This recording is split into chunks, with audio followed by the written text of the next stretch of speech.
The FIFA World Cup is one of the biggest events on the planet, growing with 5 billion viewers worldwide. But when that attention turns away again, what happens to the stadium left econ? Today we'll explore the troubling feat of World Cup stadiums in Russia, Brazil, and South Africa, and examine how Qatar plans to deal with this situation, and why they have already begun dismantling one of their stadiums. Over the past decade, Qatar has built an entire World Cup infrastructure with modern stadiums, state-of-the-art training facilities, and improved transport links. In total, they spent more than $200 billion, an astronomical sum. This is way more than any other host ever spent, mainly because Qatar had to build the majority of this infrastructure from scratch. 4 years earlier, Russia spent closer to $16 billion, while Brazil spent $20 billion in 2014. But even $20 billion is a lot of money, especially considering the entire event is over in less than a month. Besides gaining worldwide attention, countries hope that the World Cup infrastructure will offer long-term benefits. The transport links could breathe life into previously rundown areas, while stadiums could start to pay for themselves by hosting concerts and events. It's a bold vision, vibrant venues outliving their original purpose, but it doesn't always work like that.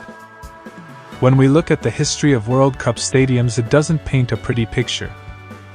Qatar has other plans which we'll get to later, but first let's see what they're trying so hard to avoid.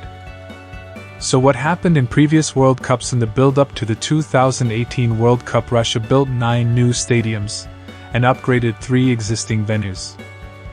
The cost of all this is hard to pin down, but it was a significant part of the $16 billion that Russia spent on the tournament as a whole. When the World Cup ended, Russia decided to rent these stadiums to domestic football teams. It was an obvious step. The stadiums were designed to host matches, and the ticket sales would help to pay the running costs. But this strategy failed. Russia's teams aren't well supported, and most of them struggled to sell even half the tickets to matches at the Fish Olympic Stadium in Sochi. The local team draws an average of 6,000 fans, barely 15% of the stadium's total capacity. These lawyers insist make it is hard to cover the running costs. The stadiums are leaking money and taxpayers are footing the bill. They've been described as white elephants, expensive, pointless, and burdensome a year after the World Cup, when the Kaliningrad Stadium began to sink into a swamp. It cost almost $1 million to seek. From a financial perspective, it would have made more sense to just let the Kaliningrad Stadium collapse. Only one of Russia's 9 new stadiums is enjoying a successful afterlife. Kozani Arena has been turned into a multi-purpose venue hosting football matches, concerts, car shows, and fashion events. It's also decked out with restaurants, bars, and hotel rooms. Maybe that's the key to long-term success, transforming the stadium into something entirely new. Was it the same in other countries? For years before Russia, the World Cup host was Brazil, a nation whose stadiums tell a similar story. Most of them are used by domestic teams with thousands of empty seats. Brazil is a passionate footballing nation, but its stadiums are simply too large to fill. The most striking example is the Arena to Amazonia in the remote city of Manaus. The stadium is meant to seat 40,000 people, but the local team draws crowds no larger than 1,000. It's leaking money at an alarming rate, more than $200,000 per month. In a desperate effort to cover costs, another World Cup stadium, the Estadio Nacional, has recently been used as a bus shelter. Meanwhile, the arena dustiness is trying to make money by hosting weddings and children's parties. It sounds even worse when we consider the fact that some of these stadiums only hosted World Cup matches. Was all of this worth it for just 6 hours of football? Brazilian taxpayers don't think so. A quarter of a country is living in poverty, and instead of sinking money into loss-making stadiums, they would prefer to see their taxes spent elsewhere. Jose Cruz of Brazilian Reporter summed it up in 2015. I don't see any World Cup legacy for Brazil except the debts we have inherited. 4 years earlier, the World Cup was hosted in South Africa. These stadiums are doing slightly better than the ones in Russia and Brazil. The Moses Madiba Stadium in the city of Durban now operates as a multipurpose venue, as well as hosting events and music concerts. Visitors can ride a sky car to the top of the central arch, and even do some bungee jumping. But South African stadiums are at all successful. The Cape Town Stadium, coping with 65,000 seats, has never turned a profit. There have even been several calls to demolish the stadium, and it might only be a matter of time. Qatar is keen to avoid these mistakes of putting World Cups, especially after their bid was mired in lots of controversies, with almost 30 FIFA officials forced to step down after evidence of corruption and bribery. Things got even worse in 2013 when Amnesty International reported serious exploitation of migrant workers. Many of these workers were poorly paid, or not paid at all, and forced to work in dangerous physical conditions. In 2021, an investigative report by the Guardian newspaper estimated that more than 6,000 workers had died in Qatar since their World Cup. Overall, it's caused a lot of damage to the country's global reputation. About the only thing they haven't been criticized for are their plans to deal with the World Cup stadiums when the tournament comes to an end. So what are Qatar's plans for their World Cup stadiums? The existence of 8 colossal stadiums would be irrational for free as small as Qatar. To put it into perspective, the nation is home to 400,000 Qatari citizens.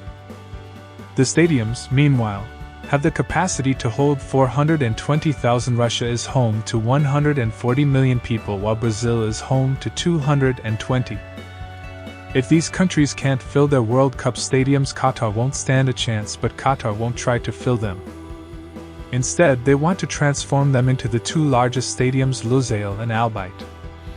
Will be transfigured into modern multipurpose venues at Lusail Stadium. Most of the seats will be removed to make way for shops, cafes, a school, a health clinic, and maybe even some apartments. Albania will undergo a similar process. It will be turned into a 5-star hotel, a shopping mall, and a hospital in both of the stadiums. The pitch will be kept at the heart of the other amenities, but it will mainly be used to host community events as opposed to professional football matches.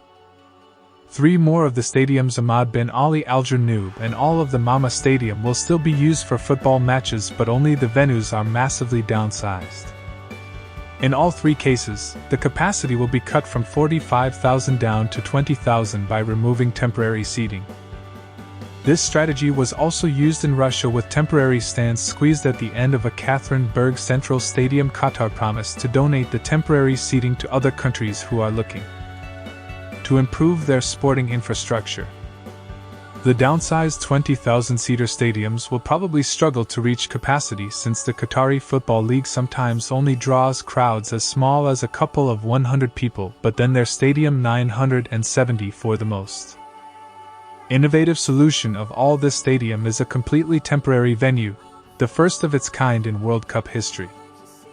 It was constructed using 974 recycled shipping containers and can be fully dismantled and rebuilt again somewhere else. It's a groundbreaking approach to sporting infrastructure and something future World Cups could adopt. Instead of building new stadiums in each host country, a set of temporary stadiums could be moved from place to place. Qatar is also planning to use its World Cup infrastructure to host some future events. That's what Brazil did in 2016 when they hosted the Summer Olympics and used 5 of their former World Cup stadiums. However, when the Olympics ended, the situation was basically the same as before.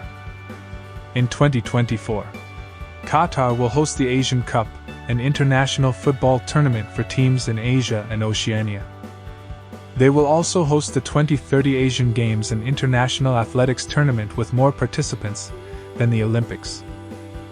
In both of these cases, they plan to reuse their World Cup infrastructure as much as possible, making sure the projects don't go to waste.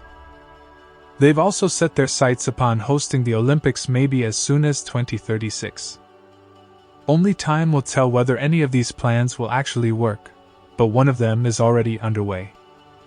After hosting a match between Brazil and South Korea on December 5th, The deconstruction of Stadium 974 was put into action. Rumor has it that the pieces of the stadium will be shipped to Uruguay, which is hoping to host the 2030 World Cup. So what do you think? Are mobile stadiums like this a good idea for future World Cups? Let us know in the comments below. If you enjoyed this video, leave a like and subscribe to Wealthy Men. Thank you for watching, and we'll see you in the next video.